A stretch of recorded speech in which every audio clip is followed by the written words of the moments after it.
오늘 본문은 들으라라는 제목으로 시작이 됩니다. 명령어인데요. 야고보는 이전과는 조금 다른 분위기로 중요한 가르침을 주고 있습니다. 이목을 집중시키는 거죠. 들으라, 이렇게 듣는 사람들로 하여금 딱 이목을 집중시키는 겁니다. 그러면서 야고보는요, 특정한 대상을 지목합니다. 13절인데요, 너희 중에 말하기를 오늘이나 내일이나 우리가 어떤 도시에 가서 거기서 1년을 머물며 장사하여 이익을 보리라 하는 자들아. 이 강력한 가르침의 대상은 바로 교회 공동체 구성원들 중에 장사하는 사람들이었습니다. 이들은 어떤 사람들이었을까요? 야고보가 말한 이 장사하는 사람들은 믿음을 가진 자들이었습니다. 성도였다는 것이죠. 그리고 이 사람들은요, 당연하게도 이 장사를 통해서 이익을 얻고자 했던 사람들입니다. 뿐만 아니라 가만히 앉아서 욕심에 가득 차서 이익을 얻고자 하는 그런 사람들이 아니라 이익을 얻기 위해서 구체적인 계획을 세우는 열심히 있는 사람들이었습니다. 특정한 도시로 가서 장사를 할 것이고, 장사의 기간은 1년이고 출발 시간은 오늘이나 내일. 야고보가 말한 이 내용들로 미루어 봤을 때 이 사람들은 13절에 기록된 내용뿐만 아니라 장사를 하고 이익을 얻기 위해 굉장히 철저히 준비했을 것으로 보입니다. 그리고 마지막으로 이 사람들이 자신들이 지금 살고 있던 도시가 아니라 다른 어떤 도시로 가서 장사를 하겠다고 하는데, 당시의 시대적 상황과 이 교통수단의 수준 등을 고려해 본다면요, 이 사람들은 지금 굉장히 큰 결단을 한 것이고, 또한 장사하는 것에 있어서 대단한 열심과 열정이 있었다는 것을 우리는 또 알 수 있습니다. 여기까지 살펴보면 우리는 자연스럽게 이런 생각이 떠오르는 거죠. 도대체 뭐가 잘못된 것이지? 도대체 어디에 문제가 있어서 야고보는 그렇게 강력한 어조로 가르침을 주려고 하는 것일까? 출발의 시기가 잘못된 것인가?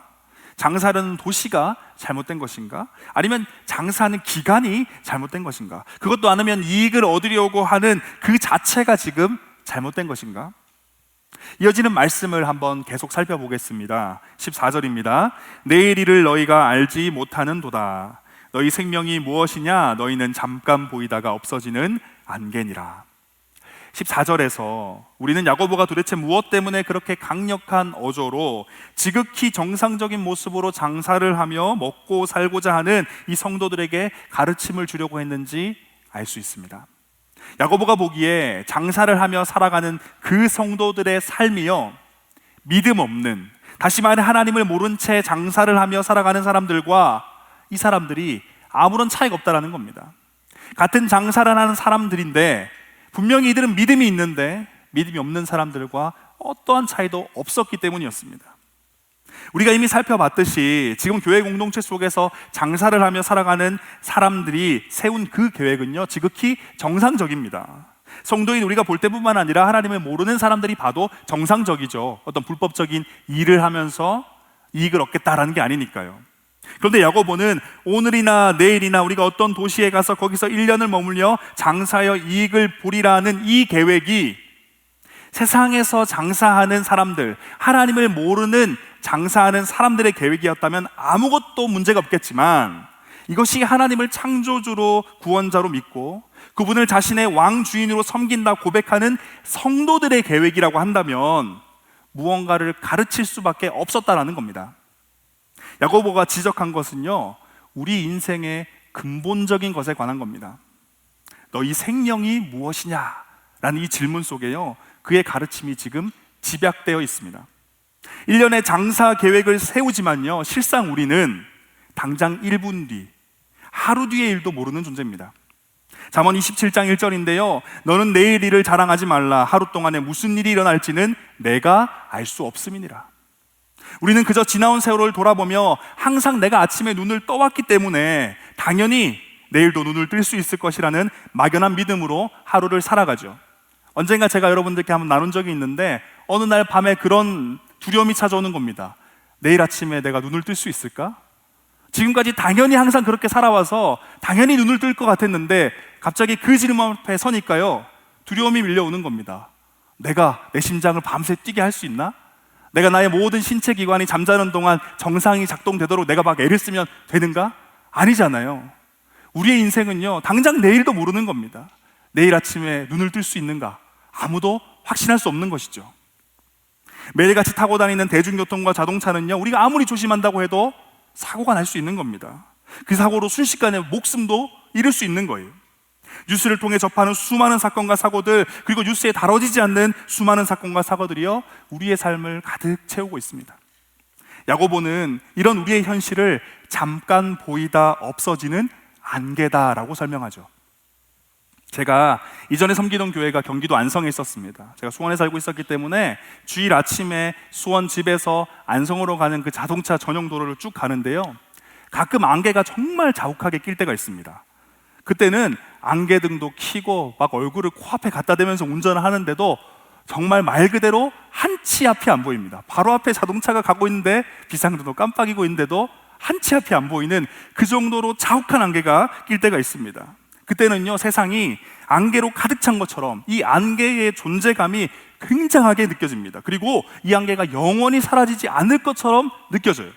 그래서 심지어는요, 공포감이 엄습할 때도 있었습니다. 그런데 우리가 잘 알듯이 조금만 시간이 지나면 언제 그 자리에 그렇게 자욱한 안개가 끼었는지, 날 그렇게 공포감으로 몰아넣기까지 한 안개가 언제 있었냐는 듯이 다 사라져버리죠.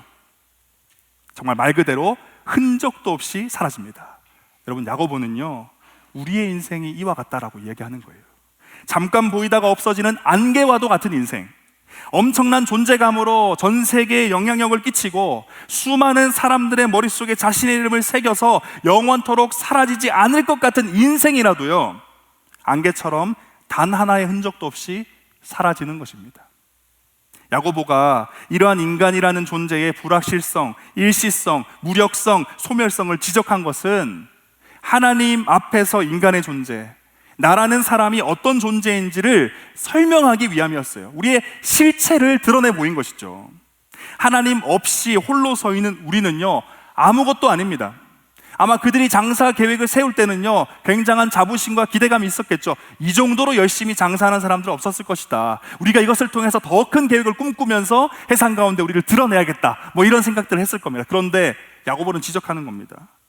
우리는 안개와 같은 존재다. 언제 있었냐는 듯 기억도 나지 않게 다 사라지는 존재다. 하나님 없이 홀로 서 있는 우리, 당신 아무것도 아니다. 한 치 앞도 내다보지 못하고 자신의 생명조차 자신의 뜻대로 할 수 없는 나약하고 무지한 존재가 바로 우리다, 바로 나다라는 겁니다. 이어서 야고보는요, 이런 덧없는 인생을 어떻게 살아가야 하는지를 가르치기 시작합니다. 15절입니다. 너희가 도리어 말하기를 주의 뜻이면 우리가 살기도 하고 이것이나 저것을 하리라 할 것이거늘. 15절의 원어의 의미를 조금 더 살려본다면 이렇게 표현할 수 있습니다. 대신에 너희들은 이렇게 말해야 된다. 주의 뜻이면 우리가 살기도 하고 주의 뜻이면 이것이나 저것을 하리라. 우리가 1년 뒤에 1년 동안의 장사의 계획을 세울 것이고 오늘 출발해서 그 도시에서 막대한 이익을 세울 것이다, 이런 말을 할 것이 아니라 너희들은 이렇게 말해야 된다. 주의 뜻이면 우리가 살고 주의 뜻이면 우리가 하겠습니다. 이런 고백이 있어야 된다는 거예요. 야고보는요, 우리의 인생이 나의 열심과 나의 계획에 달려있는 것이 아니라 하나님께 달려있음을, 그래서 하나님의 뜻을 따라 살아가야 함을 가르치고 있는 것이죠.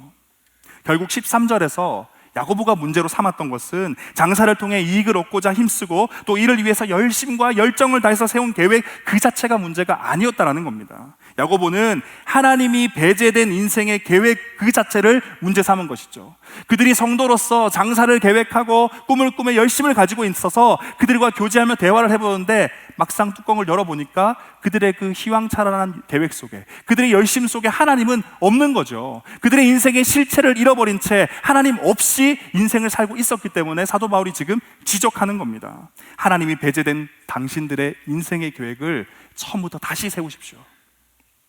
여러분, 13절부터 15절까지 야고보의 가르침을 정리해보면 다음과 같습니다. 야고보는 앞서 말씀드린 것과 같이 장사를 통해 이익을 얻고자 힘쓰고 또 이를 위해 열정과 열심을 가지고 세운 계획 그 자체를 문제 삼는 게 아니었습니다. 그가 지적한 것은 우리의 인생의 기초를 어디에 두고 있냐라는 겁니다. 그런 점에서 오늘 본문은요, 장사라는 성도들에게만 해당되는 본문이 아니라 열심과 열정을 가지고 인생의 다양한 계획들을 세우며 살아가는 오늘날 우리 모두에게 해당되는 가르침이다라고 할 수 있는 것이죠. 하나님을 알지 못하는 세상의 사람들은요, 자신이 영원히 살 것처럼, 자신의 인생을 자기 스스로가 완벽히 통제할 수 있을 것처럼 그러한 엄청난 교만을 자신의 인생의 기초로 삼고 살아갑니다. 당연히 나는 내일 눈을 뜰 거야. 당연히 나의 계획대로 하면 나의 미래는 이렇게 될 것이야. 나의 열심과 열정만 있으면, 나의 힘과 건강만 있으면, 나의 외모만 있으면 이렇게 될 것이라는 그런 교만함 위에 자신의 인생을 세우는 것이죠. 하지만 성도인 우리는요, 그들과 달라야 됩니다. 그들과 다른 모습으로 살아가야 돼요. 우리의 인생은 영원하지 않습니다. 성경은 계속해서 이야기하죠. 잠시 잠깐 있다 사라질 것이다. 마지막 그때가 올 것이다. 나그네의 삶이다. 우리는 영원한 하나님의 나라로 들어갈 인생이다. 계속 이야기합니다. 영원하지 뿐만 아니라 당장 오늘이라도 우리는 주님 다시 오시면 흔적도 없이 사라질 존재들입니다. 겸손함을 인생의 기초로 삼아야 됩니다. 이것이 바로 겸손함이에요. 우리의 실체를 인정하는 것이죠. 이 겸손함을 인생의 기초로 삼아서 내 인생의 주인은 내가 아니고요, 내 인생의 통치자는 내가 아니라 나를 창조하시고 구원하신 하나님입니다를 인정하며 주님을 구하며 살아가야 된다라는 것이죠. 이것이 오늘 본문에서 야고보가 성도들을 향해 가르치고자 했던 겁니다. 세상의 사람들은 교만함을 인생의 기초로 삼고 살아가지만 성도인 우리는 겸손함을 인생의 기초로 삼고 살아가야 합니다. 사랑하는 창공 모든 형제 자매 여러분, 그렇다면 우리는 무엇을 우리의 인생의 기초로 삼고 있는지 점검해 봐야 합니다. 무엇이 인생의 기초인가라는 질문을 쉽게 바꿔본다면 누구의 기쁨을 위해 선택하고 행동하고 있는가라고 할 수 있습니다. 교만함을 인생의 기초로 삼고 있는 사람들은요, 철저히 자신의 기쁨만을 위해 선택하고 행동합니다. 왜냐하면 자신의 인생의 주인이 자기이기 때문이죠. 자신의 인생의 통치자가 자기이기 때문입니다. 그래서 교만함의 인생의 기초인 사람들은 언제나 자기의 기쁨만을 위해 살아갑니다. 하지만 겸손함을 인생의 기초로 삼고 있는 사람들은요, 자신의 어리석음과 나약함을 알기에 나보다 나를 더 잘하시는 독생자를 보내시고 그 생명값으로 죄인이었던 나를 향한 그 놀라운 사랑을 확증하셨던 그 하나님의 기쁨을 위해 살아가는 자들입니다. 그리고 그 하나님의 기쁨을 위해 선택, 행동하는 자들이죠. 여러분, 내가 어떤 존재인지, 하나님이 누구신지, 그리고 나에게 하나님은 또 어떤 분이신지를 항상 되새기길 바랍니다. 우리는 하나님 없으면요, 정말 아무것도 아닙니다. 정말 아무것도 아닌 존재예요. 안개와 같이 사라져버린다니까요. 순식간에 없어져 버리는 존재예요. 하지만 하나님이 있으면 이야기가 다르죠. 그렇기 때문에 하나님이 우리의 인생의 기초가 돼야 돼요. 하나님만을 기쁘시게 하기 위해 우리가 살아가야 한다는 겁니다. 겉으로 볼 때는요, 성도든 성도가 아니든 모두가 열심을 다해 삶을 계획하고 살아갑니다. 회사에서 다 그렇잖아요. 학원에서 다 그렇고 학교에서 다 그렇고 모두가 열심히 살고 있지 않습니까? 그런데 분명히 그 가운데 차이점이 있어야 된다는 거예요. 16절입니다. 이제로 너희가 허탄한 자랑을 하니 그러한 자랑은 다 악한 것이라. 16절의 원어의 의미를 좀 더 살리려면 이제도가 아니라 그런대로 바꿔야 됩니다. 그런데 너희가 허탄한 자랑을 하니 그 자랑은 다 악한 것이다. 교만함을 기초로 삼고 살아가는 사람들은요, 허탄한 자랑을 하는 사람들입니다. 자기 자신의 기쁨을 위해서 살아가는 사람들은요, 허탄한 것들을 자랑하는 사람들이에요. 여기서 허탄한 자랑은 요한일서 2장 16절에 기록된 세상으로부터 오는 이생의 자랑이에요. 다시 말해서 육신의 것들, 이 땅의 것들, 사라져버릴 것들, 아무런 유익 없이 우리를 더 메말라하게 만들어지는 이 땅의 것들을 자랑하는 것이죠. 하나님의 주권을 무시한 자랑, 오만과 허영심으로 가득 찬 자랑입니다. 야고보는 이러한 자랑은 허탄한 자랑이고 동시에 악한 것이다 라고 규정하고 있어요. 그렇다면 겸손을 삶의 기초로 삼고 살아가는 사람들, 하나님의 기쁨을 위해 선택하고 행동하는 사람들의 자랑은 무엇일까요? 갈라디아서 6장 14절입니다. 그러나 내게는 우리 주 예수 그리스도의 십자가 외에는 결코 자랑할 것이 없으니. 여러분, 겸손을 인생의 기초로 삼고 살아가는 사람들은요, 우리의 어리석음과 나약함을 인정하고 동시에 창조주, 구원자 되신 하나님을 절대적으로 의지하는 그런 인생은요, 오직 예수님만 자랑하는 거예요. 자랑할 게 그거밖에 없는 거죠. 안개와도 같은 내 인생에 무엇을 자랑하겠습니까? 이 인생을 가치 있게 만들어준 하나님 말고는 자랑할 게 없는 것이죠. 우리가 잘 알듯이 사도 바울 자랑할 거 정말 많은 사람입니다. 네노라는 세계적인 대학을 나왔고요, 유명한 교수에게 학습을 받았고요. 그의 집안은 또 어떻습니까? 그가 가진 신분은 또 어땠어요? 이 시대로 보면요, 엘리트 중에 엘리트죠. 상위 몇 퍼센트 안에 드는 사람이었을 겁니다. 그런데 그는 그 모든 것을 자랑하지 않고 오직 뭐만 자랑한다고요? 예수 그리스도의 십자가만을 자랑한다는 거예요. 왜요? 안개같이 사라질 것들이기 때문에. 이 인생의 참된 기초는 하나님뿐이다. 그래서 그가 고백하는 겁니다. 십자가 외에는 결코 자랑할 게 없다. 이게 바로 겸손을 기초로 한 인생이 나타내는 자랑할 것입니다. 우리는 우리 손에 들린 이 스마트폰을 통해서요, 원하든 원치 않든 날마다 이 교만함을 기초로 삼고 사는 사람들의 허탄한 자랑에 노출되어 있어요. 뭐 유튜브 쇼츠를 보든 인스타를 보든요, 우리는 그 자랑이 우리 삶을 다 에워싸고 있습니다. 그래서 때때로는 우리도요, 그들처럼 하나님께서 이미 우리에게 허락해 주신 것들에 만족하지 못하고 더 비싸고 더 크고 더 아름다운 그 무언가를 얻고 또 자랑하고 싶어지게 돼 있어요. 자꾸 보니까요. 근데 사랑하는 여러분, 우리는 지금까지 무엇을 자랑해 왔는지 한번 점검해 봐야 됩니다. 그리고 또 무엇을 그렇게 자랑하고 싶어서 열심을 다해 살아가는지 한번 점검해 봐야 돼요. 무엇을 위해 또 무엇을 향해 그토록 열심으로 달려가고 계십니까? 무엇이 여러분의 가장 큰 자랑이 되고 있으십니까? 겸손을 기초로 한 인생은 세상으로부터 온 허탄한 자랑이 아닌 오직 십자가만을, 오직 하나님만을 자랑하는 인생입니다. 삶의 기초가 무엇인지에 따른 또 다른 차이점이 한 가지가 있는데 마지막 17절에서 확인할 수 있습니다. 17절입니다. 그러므로 사람이 선을 행할 줄 알고도 행하지 아니하면 죄니라. 17절에서 선을 행할 줄 알고도 행하지 아니하면 죄다라는 것을 조금 더 풀어본다면, 어떤 일이 선한 줄 알고 또한 그것이 하나님의 뜻에 합당한 줄 안다면 그것을 행해야 된다는 거예요. 알면서도 고의적으로 거역하면 그것은 죄다라는 뜻이죠. 마지막 17절은 겸손을 기초로 한 인생을 살아가는 성도에게 주어지는 경고의 말씀입니다. 너희들이 안개와도 같은 인생, 그런 존재임을 인정했느냐? 그리고 하나님 없이는 살 수 없고 그래서 하나님의 기쁨만을 위해 살겠노라 고백하고 있느냐? 그러면 하나님의 뜻에 합당한 삶을 살아가야 된다. 그런 선택을 해야만 한다. 그렇지 않으면 그것은 죄가 된다라는 거예요. 경고하고 있는 겁니다. 겸손을 인생의 기초로 삼았다면 내가 아니라 하나님이 내 인생의 참된 주인이고 통치자임을 기억하고 있다면 그분의 뜻, 선을 행하는 삶, 그분의 뜻을 묻고 쫓아가는 삶이 되어야 된다 가르치는 것이죠. 더 쉽게 풀어 쓴다면요, 우리의 인생 가운데 순종의 열매, 다시 말해 선한 열매가 맺어져야 돼요.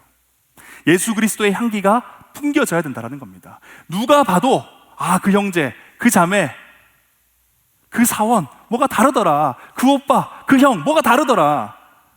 그리스도의 향기가 풍겨나야 된다는 겁니다. 이제 설교를 마무리하고 헌신성을 고백할 텐데요, 창공 형제 자매 여러분, 성도든 성도가 아니든 이 땅을 살아가는 사람들은 모두가 삶의 열심을 가지고 계획을 하며 살아갑니다. 하지만 중요한 것은요, 그 열심의 방향, 열심의 최종 목적지입니다. 오늘 우리는 야고보 말씀을 통해서 성도가 세상의 사람들과 구별되는 점이 인생의 근본적인 요소, 무엇을 인생의 기초로 삼느냐에 있다는 것을 확인했습니다. 교만함을 기초로 삼느냐, 겸손함을 기초로 삼느냐, 다시 말해 누구의 기쁨을 위해 살아가느냐, 나입니까? 하나님입니까? 그리고 내가 기초로 삼은 그것에 따라서, 내 인생의 기초가 무엇이냐에 따라서요, 누군가는 허탄한 것만 자랑하는 거예요. 하지만 또 누군가는 십자가만 자랑하며 살아갑니다. 이 가운데는 없어요. 가운데는 없습니다. 딱 둘 중에 하나예요. 그럼 우리는 우리 스스로를 점검해 볼 수 있죠. 둘 중에 하나니까요. 인생 가운데 누군가는 선한 열매를 맺기도 하고 누군가는 악한 열매를 맺기도 합니다. 누군가는 그리스도의 향기를 풍기기도 하고 누군가는 악취를 풍기기도 합니다. 사랑하는 창공 모든 형제 자매 여러분, 최근에 여러분이 하셨던 가장 중요했던 그 선택을 하시면서 여러분은 누구의 기쁨을 위해 그 선택을 하셨습니까? 또한 지나온 우리의 삶을 돌아볼 때 여러분이 맺으신 열매는 무엇인가요? 악취가 풍기는 악의 열매였습니까? 아니면 그리스도의 향기가 풍기는 선의 열매였습니까? 여러분, 우리 모두 십자가만 자랑하며 선한 열매를 맺고 그리스도의 향기를 풍기는 인생이 됩시다. 여러분의 그 열심이 방향을 잃지 않길 간절히 소망하며 축복합니다. 이제 우리 다 함께 일어나셔서 헌신송을 고백하시고 기도의 자리로 나아가겠습니다.